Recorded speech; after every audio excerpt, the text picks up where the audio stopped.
எங்கள் வீட்டுக்கு பக்கத்தில் குளவி கூடு. எங்கள் வீட்டு நபர்களை 2 பேரை 3 குளவி கொட்டிடுச்சு. ஆர்வ கோளாறில் ஃபயர் சர்வீஸ் கால் பண்ணிட்டு 108 கால் பண்ணிட்டேன். ஹலோ ஃபயர் சர்வீஸா அப்படின்னு கேட்குறேன். இல்லைம்மா 108. சரி வைங்க, நான் மாற்றி கால் பண்ணுறேன் அப்படின்னு. இல்லைம்மா நானே லைன் கொடுக்குறேன் அப்படின்னு சொல்லிட்டு ஊர் பேர்லாம் கேட்டாங்க. யாருமே வரல. சரி என் வீட்டுக்கார்ட்ட சொன்னேன், இன்னொரு தடவை கால் பண்ணுறேன், அப்போ தான் வருவாங்க அப்படின்னு. ஏம்மா வந்தால் பணம் கேட்பாங்க, 1000 500 வச்சிருக்கியா? ஐயோ கையில் வர பணம் இல்லையே, எல்லாம் பொட்டியில் வச்சு பூட்டி பரண மேலையெல்லாம் போட்டிருக்கேன் அப்படின்னு சொல்லிட்டு என் வீட்டுக்கார்ட்ட சொல்லிட்டேன். அப்போ இவங்களாம் வந்தால் பணம் கேட்பாங்களா பாருங்கள், செல்லத்துக்கு ஒன்றுமே தெரியல.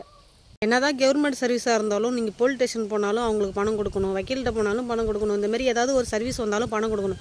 வீட்டுக்கு விருந்தாளி வந்தாக்க கை செலவு கொடுத்து அனுப்புறோம்ல, அதே போல் இவங்களுக்கும் பணம் கொடுக்கணும் போல இருக்குது.